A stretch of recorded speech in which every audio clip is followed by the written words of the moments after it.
اس ابن آدم میں مجسم تھا. تو اس تہوار کی مناسبت سے ہم دونوں طرح سے ادا کر سکتے ہیں. اگر ہم ابن خدا کے ولادت کی بات کریں گے تو یہ غلط ہوگا. ابن خدا کے تجسم کی بات کریں, جب بھی آپ اس چیز کے حوالے سے بولتے ہیں عید تجسم الابن خدا تو یہ مناسب ہے. لیکن اگر آپ کہیں کہ عید اور پھر یہ کہیں کہ عید ولادت المسیح, تو پھر مسیح کہنے سے مراد ہماری ابن آدم ہے. تو ابن آدم پیدا ہوا اور اس آدمیت میں ابن خدا مجسم تھا. تو دونوں طرح سے ٹھیک ہے, آپ ابن خدا کہہ لیں, ابن تجسم ابن خدا کہہ لیں, اور یا پھر عید ولادت المسیح کہہ لیں, دونوں طرح سے ٹھیک ہے. لیکن یہ بالکل خیال کلیئر ہونا چاہیے کہ جب میں ابن عید ولادت المسیح کہتا ہوں تو اس سے کیا مراد ہے, اور پھر جب میں کہتا ہوں عید تجسم الابن خدا تو اس کے کیا مراد ہے. مطلب کہنے کا مقصد یہ ہے کہ ہم زبان کے حوالے سے ہی تھوڑی سی اس کے اندر ویریشن ہے, یا تھوڑی سی وہ تو زبانوں میں آ کے ویریشن تو ہو جاتی ہے, لیکن اس میں تھیولوجی ہے بہت بڑی. ٹھیک, یہ کہنا کہ ابن خدا کی ولادت یہ غلط ہے. ابن خدا کی ولادت نہیں ہوئی, ابن خدا کا تجسم ہوا ہے. صحیح, جسمانی حالت اختیار کی, اس نے جسم اختیار کیا ہے, لیکن جسم پیدا ہوا ہے, جسم میں وہ مجسم ہے. ٹھیک ہے, جو انسانی ایک طریقہ کار ہے انسان کا وجود میں آنے کا یا دنیا میں آنے کا, اس نے وہی طریقہ اختیار کیا. ٹھیک ہے. اچھا بھائی صاحب, مجھے یہ بتائیے کہ یوم ولادت المسیح جو ہے اس سے وابستہ جو رسومات ہیں, مسیحی رسومات ہیں یا خوشیوں کی رسومات ہیں, ہم ان کو مسیحی رسومات, کبھی کبھی ہم کچھ لوگ کہتے ہیں کہ یہ مسیحیت میں یہ چیز نہیں ہونی چاہیے, یہ تھی, تو بہت سی ایلیمنٹس ہیں, بہت سی چیزیں ہیں جو کرسمس کے حوالے سے یا عید ولادت المسیح کے حوالے سے پائی جاتی ہیں ہمارے معاشرے میں, ہمارے کانٹیکسٹ میں. آپ ان رسومات کی اہمیت کو ذرا تھوڑا اجاگر کیجیے یا بتائیے یا بیان کیجیے تاکہ ناظرین کے لیے تھوڑی سی اس بارے میں ان کا کانسیپٹ اس میں جو مسیحی رسومات کا لفظ ہم استعمال کرتے ہیں, جی, مسیحی رسومات وہ ہیں جب ہم کسی لفظ کے ساتھ, جیسے ہم نے ایڈجیکٹ اس میں صفت استعمال کیا مسیحی, تو ایسا لگتا ہے کہ یہ وہ رسومات ہیں جو مسیح نے مقرر کی ہیں. تو یہ مسیحی رسومات نہیں ہے. ٹھیک, یہ مذہبی رسومات ہیں. یہ بات تو ایک کلیئر. ٹھیک ہے. ہم مسیحیت میں مذہبی رسومات کرتے ہیں. صحیح, کہ مسیحیت کو ایز ریلیجن ایکسپٹ کیا گیا اور ہم اس کو پروپیگیٹ کرتے ہیں. یہ الگ بات ہے کہ کچھ مسیحی لوگ کہتے ہیں جی مسیحیت مذہب نہیں ہے, یہ ایک راہ ہے. تو جو راہ ہے اس کا بھی ایک قاعدہ ہے. جس راہ پر چل رہے ہیں آپ, اگر مسیحیت راہ ہی ہے تو اس راہ پر چلنے کا بھی ایک قاعدہ ہے, ایک عقیدہ ہے, ایک کمٹمنٹ ہے, ایک ڈیڈیکیشن ہے. تو مذہب کی جب ہم ڈیفینیشن کرتے ہیں تو مذہب is a set of doctrines and rites, جو ہماری مذہبی رسومات ہیں. صحیح. تو پھر اس راہ پر چلنے کا بھی ایک قاعدہ ہے, اور اس قاعدے کو ہی ہم عقیدہ کہتے ہیں. تو پھر عقیدہ جو ہے وہ مذہب ہی ہے. تو آپ راہ کہہ لیں, مذہب کہہ لیں, ایک ہی بات ہے. لیکن یہ پھر مسیحی رسومات کی بجائے ہمیں اس کو مذہبی رسومات کہیں تو زیادہ مناسب ہے.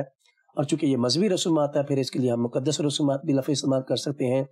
کیونکہ ان رسومات کے پیچھے ہمارے مقدس جو عقائد ہیں, جو ہمارا ایمان ہے, جو بائبل مقدس کی تعلیمات ہے, کیونکہ وہ تعلیمات مقدس ہے, وہ الہامی ہے, تو وہ ہمارے ایمان کی بنیادیں ہیں. صحیح. اس لیے ہم ان رسومات کو مذہبی رسومات کہہ سکتے ہیں, ہم ان کو مقدس رسومات کہہ سکتے ہیں, کیونکہ ان کی وجہ تسمیہ جو ہے وہ مقدس تعلیمات پر ہے اور مقدس عقائد پر ہے. اب لفظ رسم کو ہم تھوڑا سا لغت میں دیکھ لیں تو زیادہ کلیئر ہو جائے کہ رسم ہے کیا. رسم کے بارے میں لغت یہ بیان کرتے ہیں کہ رسم جو ہے وہ نقش ہوتا ہے, نشان ہوتا ہے, اور مجازن اس کو دستور کے معنی میں بھی استعمال کیا گیا ہے, قاعدے کے معنی میں بھی استعمال کیا گیا ہے لغت میں, چال چلن کے طور پر بھی, عمل کے طور پر بھی, طرز عمل. تو ہم جو بھی عمل کر رہے ہیں مذہب میں رہ کر, وہ ہمارا مذہبی عمل ہے. اور جو کچھ بھی ہم مذہب کی ادائیگی میں رسومات کر رہے ہیں, اس سے ہم اپنی مذہبی تعلیمات کو اور اپنی مذہبی عقائد کو اور مذہبی ایمان کا اظہار کر رہے ہیں.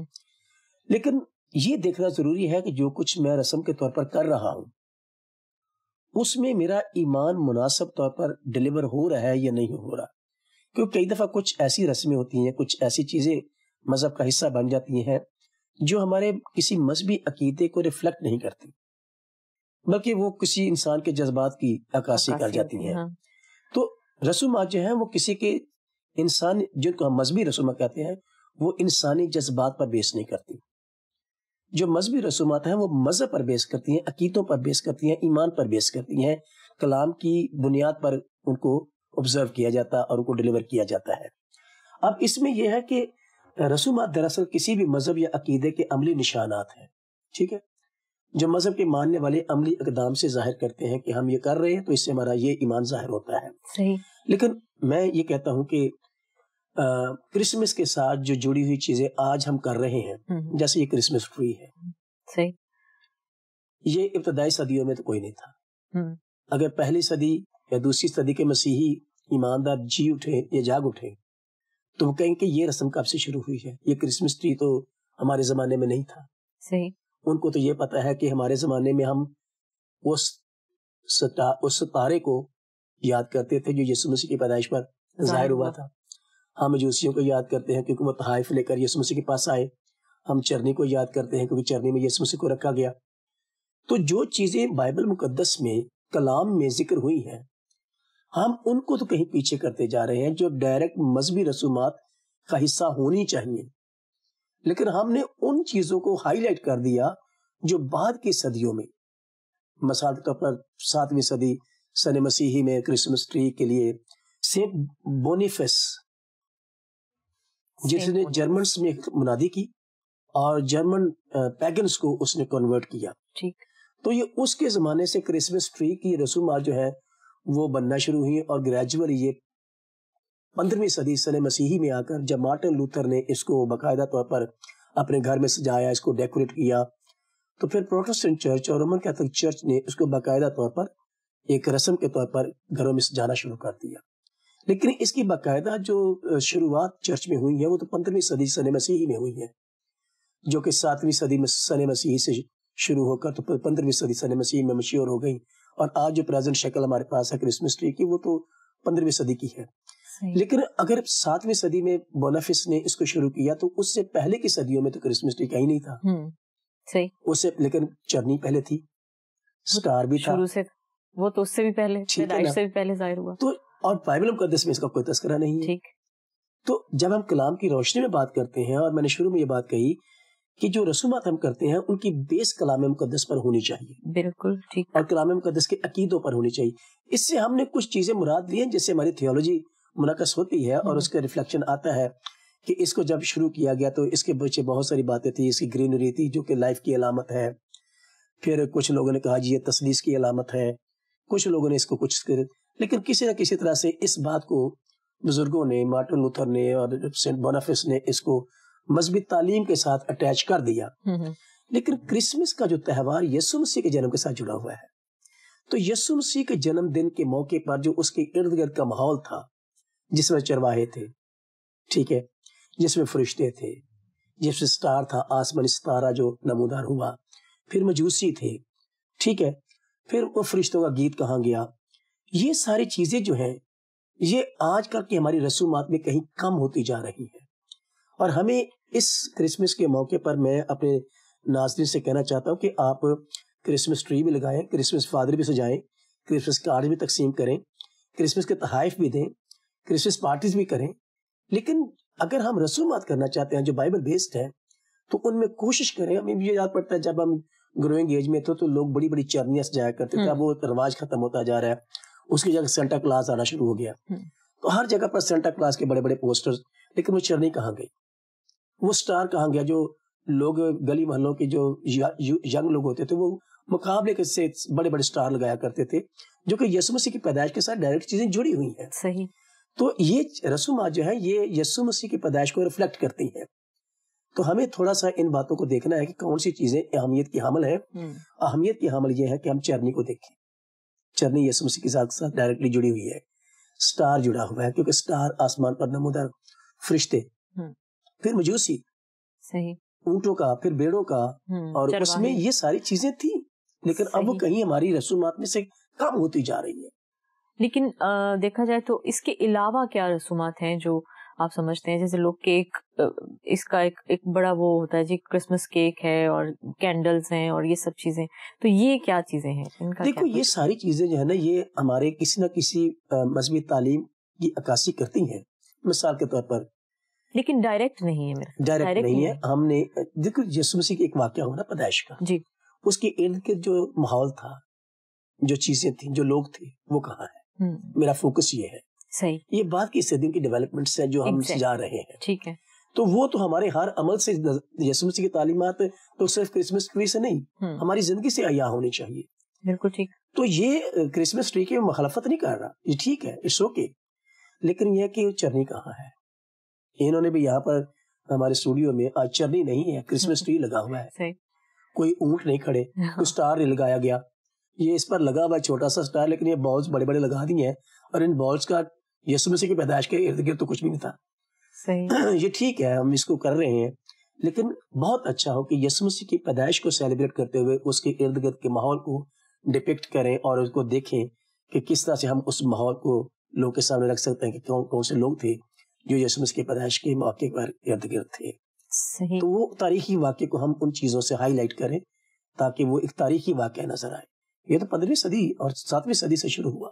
اس سے پہلے کے لوگ اگر جی اٹھیں گے آج تو وہ کہیں گے یار کرسمس ٹری کا کیا مطلب ہے, ان کو تو نہیں پتا اس کے مطلب کا, لیکن اس کو سٹار کے مطلب کا پتا ہے, ان کو مجوسیوں کے مطلب کا پتا ہے, ان کو چرنی کا پتا ہے. تو یہ بات ہے, تو اس کی اہمیت اپنی جگہ پر موجود ہے کیونکہ یہ ہماری مسیحی تعلیمات اور ہمارے عقائد کو ریفلیکٹ کرتی ہیں. ٹھیک, بہت تفصیلاً آپ نے بھائی صاحب اس چیز کا جواب دیا, تھینک یو ویری مچ. ایک اور سوال ہے وہ یہ کہ کیا کرسمس کی رسومات میں یا جو رسومات کی ادائیگی ہم کرتے ہیں یا چرچ آتے ہیں, گرجے میں جاتے ہیں, تو کیا غیر مذاہب کے لوگوں کی شمولیت اس میں ہونا آپ کیا سمجھتے ہیں, وہ اچھی ہے, نہیں اچھی ہے, ہونی چاہیے, نہیں ہونی چاہیے, کیا آپ اس کے حوالے سے کہیں گے؟ میں سوچتا ہوں کہ اگر ہم تاریخی طور پر دیکھیں اور بیبلیکل کانٹیکسٹ میں دیکھیں جی, تو یسوع مسیح کی پیدائش کے موقع پر جو مجوسی آئے, ٹھیک ہے, مجوسی یہودی نہیں تھی, وہ غیر قوم تھی, وہ غیر مذہبی تھے. صحیح, کیونکہ غیر قوم کہنا اور غیر مذہب کہنا اس کا میرے نزدیک بہت بڑا فرق ہے. کیونکہ بائبل مقدس کا جو انڈرسٹینڈنگ ہے غیر قوم اور غیر مذہب کے بارے میں, بائبل مقدس میں غیر قوم بت پرست اقوام کو کہا گیا ہے, لیکن خدا پرست اقوام کو غیر قوم نہیں کہا گیا. مثال کے طور پر ہمارے نزدیک یہودی اور اسلام غیر قوم نہیں ہے, کیونکہ دونوں مذہب خدا پرست ہیں ہماری طرح. صحیح, تو اسلام اس میں ہمارے لیے غیر مذہب ہو سکتے ہیں لیکن غیر قوم نہیں ہے. ٹھیک ہے, لیکن آپ غیر قوم کا ذکر کریں, غیر مذہب کا ذکر کریں, اور بائبل مقدس میں دونوں طرح سے ہے ہمارے پاس. یسوع مسیح کے پیدائش کے موقع پر مجوسی آئے اور مجوسی غیر قوم تھے, صحیح, کیونکہ وہ بت پرست تھے اور ماہر علم الفلکیات تھے.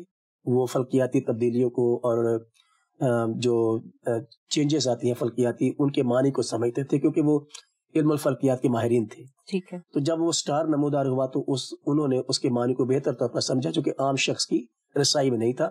جو وہ سمجھے تھے وہ ایک عام شخص نہیں سمجھ سکتا. جو آسٹرولوجیکل جو چینجز آتی ہیں وہ ماہرین علم الفلکیات ہی سمجھ سکتے ہیں. انہوں نے سمجھا اور انہوں نے یہی سمجھا کہ یہ ستارہ جو ہے وہ کسی بڑے یہودی بادشاہ کی پیدائش کی علامت ہے, اس کا, تو وہ اس کو سجدہ کرنے کے لیے آئے. اب وہ کیوں آئے, یہ ان کے پیچھے کوئی بات ہوگی تاریخی طور پر, کیونکہ انہوں نے کہا کہ یہودیوں کا بادشاہ جو پیدا ہوا, اور وہ خود یہودی نہیں تھے. اور انہوں نے یسوع مسیح کے سامنے آ کر تحائف پیش کیے, نذرانے پیش کیے, اور اس خوشی کا اظہار بھی کیا جو کہ یہودیوں کو زیادہ ہونی چاہیے تھی. یہودیوں کا بادشاہ پیدا ہوا ہے اور غیر قوم زیادہ اس میں شامل ہو رہے ہیں خوشی کے ساتھ. تو میرا خیال ہے کہ غیر قوم والوں کو, جو کہ غیر مذہب بھی ہیں اور غیر قوم بھی ہیں, بت پرست لوگ ہیں جو خدا کو اس طرح سے نہیں مانتے جس طرح سے ہم مانتے ہیں یا اسلام مانتا ہے یا یہودیت مانتے ہیں, تو ان کے لیے بالکل دروازہ کھلا ہے. پھر یہودیوں میں سے شمعون راست باز, جس کا ذکر لوکا کی انجیل میں ہے. پھر ہنا جو فنوئیل کی بیٹی نبیہ تھی, یروشلم میں تھی, وہ یہودی تھے, اور انہوں نے یسوع مسیح کی پیدائش کے موقع پر تو وہ موجود اس وہاں نہیں آئے, لیکن جب یسوع مسیح کو ہیکل میں لے جایا گیا تو وہاں موجود تھے اور انہوں نے اس کو خوشی سے قبول کیا اور اس خوشی کا اظہار بھی کیا. تو غیر مذہب ہوں یا غیر قوم ہوں, ان کو ان مذہبی ہماری کرسمس کی تہوار کی خوشیوں میں شامل ہونے کی کوئی پابندی نہیں ہے. ٹھیک صحیح. بلکہ ان کا شامل ہونا بائبلی ہے، کیونکہ غیر قوم اور غیر مذہب نے یسوع مسیح کی پیدائش کی خوشیوں میں شمولیت کی ہے، بلکہ بھرپور کی ہے. انہوں نے تحائف بھی پیش کیے ہیں صحیح. اور انہوں نے اس کی لیے شکر گزاری کی دعائیں بھی کی ہیں. رہی بات ہمارے نزدیک جو ہمارے کانٹیکس میں اسلام کی بات ہے زیادہ، تو اسلام میں تو اسلام کی جو کتاب ہے، جو الہامی کتاب ان کی ہے، مذہبی کتاب جو ہے، اس میں تو بہت کثرت سے یسوع مسیح کا ذکر ہوا ہے. تو میں تو کہتا ہوں کہ وہ ہماری خواہش اور ہماری خوشی کے لیے نہ آئے. ان کا اپنی کتاب یسوع مسیح کی پیدائش کے بارے میں ذکر کرتی ہے، اور اس کو یاد کرنا ان کی اپنی مذہبی ذمہ داری ہے. تو وہ ہمارے ساتھ شامل ہو کے اس کو سیلیبریٹ کر لیں یا ہمارے بغیر بھی کر لیں، صحیح، وہ ان کا حق بنتا ہے. کیونکہ القرآن میں اس کا تذکرہ تقریباً 71 ٹائم آیا، 71 بار یسوع مسیح کا ذکر القرآن میں ذکر ہوا ہے. تو میں سوچتا ہوں کہ یہ ہماری خوشی کے لیے نہیں کریں، وہ اپنی کتاب کی بنیاد پر اس کو سیلیبریٹ کریں. ہمارے بغیر بھی کریں تو ہمیں کوئی اعتراض نہیں ہونا چاہیے، اور ہمارے ساتھ شامل ہوئے تو ہمیں اور زیادہ خوشی کی اس میں کوئی پرابلم نہیں ہے. اس کا مطلب یہ ہے کہ اگر ہم جس کانٹیکسٹ میں رہتے ہیں، ہم ایک اسلامی معاشرے کا حصہ ہیں، مطلب ہم اس میں شامل ہیں، اس میں رہتے ہیں، تو اس میں اگر ہمارے غیر مسیحی بہن بھائی جو ہیں وہ ہمارے ساتھ مل کر اس تہوار کو مناتے ہیں تو یہ اور زیادہ خوشی کی بات ہے، کیونکہ یہ ان کے بھی مذہب کے حوالے سے ان کے لیے بھی لازمی ہے کہ وہ اس خوشی میں شامل ہو، اس بات کی ریکگنیشن کے لیے کہ وہ حضرت عیسیٰ کی پیدائش ان بقول ان کے وہ اس کو سیلیبریٹ کرتے ہیں. تھینک یو ویری مچ بھائی صاحب.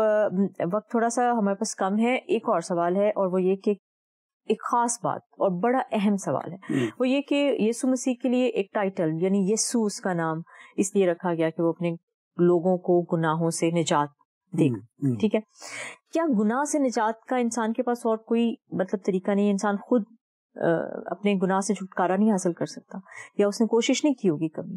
دیکھو، جو خصوصی طور پر ایک شخص کو اس طرح سے مطلب تیار کر کے بھیجا گیا. دیکھو، ہمیں جو بائبل مقدس میں چیزیں ملتی ہیں فرشتے کے اس پیغام سے پہلے اور یسوع مسیح کے جنم سے پہلے، اس میں ہمیں پتہ چلتا ہے پیدائش کی کتاب میں جب آدم اول نے گناہ کیا، پہلے ہمارے جو ماں باپ ہیں اما حوا اور آدم، جب ان سے گناہ ہوا تو کلام میں لکھا گیا ہے کہ انہوں نے اپنے لیے پتوں کی لنگیاں بنائی، اپنے ننگے پن کو، اپنے گناہ کو ڈھانکنے کی انہوں نے کوشش کی.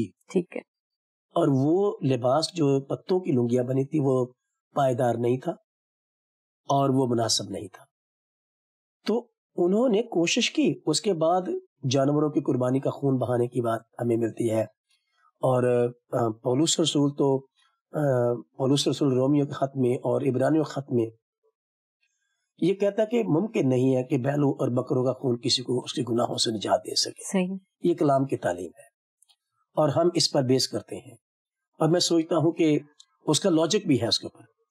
پھر لوگوں نے نیک اعمال کا سہارا لیا نجات کے لیے.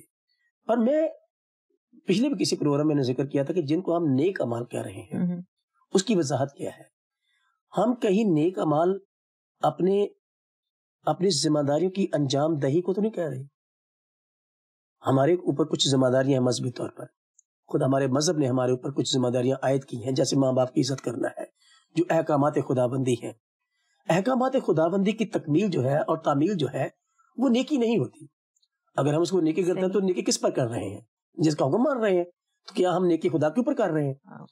یہ لفظ جو ہے، اس کو نیکی کا لفظ صرف اس نیک کے ساتھ ہے جس میں گناہ نہیں. ٹھیک ہے، صرف خدا ہی نیک ہے اور وہی نیک کام کرتا ہے. کلام میں لکھا ہے خدا بھلا ہے، خدا نیک ہے. اس کے علاوہ کوئی نیک نہیں اور کوئی نیکی کر بھی نہیں سکتا، کیونکہ اس کی سرشت میں گناہ ہے، انسان کی سرشت میں گناہ ہے. تو جو نیکیوں کی بات ہم کر رہے ہیں وہ دراصل احکامات خداوندی کے فرائض، احکامات کی تعمیل اور اپنے فرائض کی انجام دہی کو ہم نیکیاں کہہ رہے ہیں، جو کہ ایک بہت بڑی مس انڈرسٹینڈنگ ہے. تو نیک اعمال کا لوگوں نے سہارا لیا. لیکن اصل بات یہ ہے کہ نجات کا جو کانسیپٹ ہے، نجات دہندہ وہ ہو سکتا ہے، گناہوں سے نجات دینے والا وہی ہو سکتا ہے جس نے خود گناہ نہیں کیا. ٹھیک، مثال کے طور پر میں اور آپ دونوں گناہگار ہیں، تو ہم میں سے کون کس کا نجات دہندہ ہو سکتا ہے؟ میں آپ کو کیا نجات دوں گا؟ میں تو خود بھی اس گناہ میں گرفتار ہوں. ٹھیک، تو دو گناہگار ایک دوسرے کی نجات کا باعث بن نہیں سکتے. اور جتنے بھی اما ہوا اور بابا آدم کی اولاد ہیں وہ سب گناہگار ہیں, کوئی بھی بے گناہ نہیں ہے. ٹھیک ہے. راست بازی کا درجہ ایک فرق ہے. آپ اپنے مذہبی فرائض کو انجام دیتے ہیں تو آپ کہتے ہیں جی میں مذہبی طور پر راست باز ہوں, کیونکہ مذہب کو میں نے ادا کیا ہے, مذہب پر میں نے عمل کیا ہے, تو میں راست باز ہوں. لیکن نیکی کا جو تصور ہے وہ نہیں ہے. اب نجات, دو گناہگار ایک دوسرے کے لیے نجات کا باعث کیسے بن سکتے ہیں؟ کسی کو گناہوں سے نجات دینے کے لیے کسی کے بے گناہ ہونا ضروری ہے. ٹھیک ہے. اور اس کائنات میں صرف ایک ہی ذات وارد ہوئی ہے جس کے بارے میں فرشتے نے کہا کہ وہ اپنے لوگوں کو ان کے گناہوں سے نجات دے گا. پھر لوکا کی انجیل کے مطابق فرشتے نے کہا تمہارے لیے ایک منجی پیدا ہوا, اس میں لفظ ایک قابل غور ہے, وہ ایک ہی ہے. اور اعمال کتاب میں لکھا کہ کرنتھیوں کے خط میں بھی کہ آسمان کے تلے زمین پر آدمیوں کو کوئی دوسرا نام نہیں بخشا گیا, کیونکہ اس جیسا کوئی دوسرا ہے نہیں. صحیح. کیونکہ وہی ایک ذات ہے جو بے گناہ ہے. اور اس کا اعتراف میں نہیں کرتا, صرف میں نہیں کرتا, اس کا اعتراف تو دیگر مذاہب کے لوگ بھی کرتے ہیں کہ یسوع مسیح کی ذات میں کوئی گناہ نہیں تھا. اور اگر اس میں کوئی گناہ نہیں تھا تو صرف وہی ایک ذات ہے جو گناہ گاروں کو گناہوں سے نجات دینے کا وسیلہ بن سکتی ہے. اور اب وہی نجات یافتہ ہیں جو اس بے گناہ کی قربانی پر ایمان رکھتے ہیں, اس کے ہونے پر ایمان رکھتے ہیں, اس کو اپنا استاد, اپنا خداوند, اپنا نجات دہندہ قبول کرتے ہیں. تو صرف وہی ہے اور کوئی وسیلہ نہیں. نیکیاں آپ کا وسیلہ نہیں نجات کا ہو سکتی, آپ کے نیک اعمال آپ کے نجات کا وسیلہ نہیں ہو سکتے, کیونکہ نیک اعمال تو آپ کے گناہوں سے بچنے کا ایک طریقہ ہے اور احکامات خداوند کی انجام دہی ہے, تعمیل ہے. تو وہ میرے گزشتہ گناہوں کا ازالہ کیسے کر سکتی میری نیکیاں, اگر میں ان کو نیکیاں گردان بھی لوں تو اصل میں صرف اور صرف یسوع مسیح جس کے تجسم کی ہم عید منا رہے ہیں, جس کے جنم کے دن کی ہم عید مناتے ہیں, صرف وہ ایک ہی ہے جس کو دنیا نے بے گناہ مانا ہے. اور صرف ایک بے گناہ ہی کسی گناہگار کو نجات دے سکتا ہے, ایک گناہگار دوسرے گناہگار کو نجات نہیں دے سکتا. ٹھیک ہے. بے گناہ کے وسیلے سے ہی نجات صرف لاجک یہی بات کہتا ہے. اور بائبل مقدس میں ایسے بیانات اور کلام کی روشنی میں ہم یہ چیز فرشتے کا بیان ہے اس کے اوپر, رسول کا بیان ہے اس کے اوپر کہ اس کے علاوہ کوئی نجات دہندہ نہیں ہے. ٹھیک, تھینک یو, بہت بہت شکریہ پال صاحب. اور پروگرام کا وقت اپنے اختتام کو پہنچتا ہے. اس حوالے سے ہم اور بھی بہت سی چیزیں ہیں جو ڈسکس کرنا چاہتے ہیں, لیکن چونکہ وقت کی قید میں ہیں ہم اور وقت ہمارے پاس تھوڑا سا کم ہے, ہم کوشش کریں گے کہ کرسمس کے حوالے سے پائے جانے والے اور ذہنوں میں جو ابہام ہیں یا سوالات ہیں تو آپ ہمیں بھیج بھی سکتے ہیں. ہم ان سوالات پر گفتگو قاضی صاحب کے ساتھ مل کر کلام کی روشنی میں ہم کریں گے اور سیکھیں گے. تو میری گزارش ہے کہ آپ ضرور اس پروگرام کو غور سے دیکھیے, اور اگر آپ کے ذہن میں کوئی سوال ہے تو آپ ضرور ہم سے کیجیے, وہ سوال ہمیں بھیج سکتے ہیں آپ. پروگرام کی ساری ٹیم کو اپنی دعاؤں میں یاد رکھیے اور کرسمس کا تہوار بہت اچھے طریقے سے آپ منائیے. ہماری پوری ٹیم کی طرف سے آپ کو کرسمس کی بہت بہت مبارکباد. اجازت دیجیے, خدا حافظ. آؤ ہم خداوند کی روشنی میں چلے.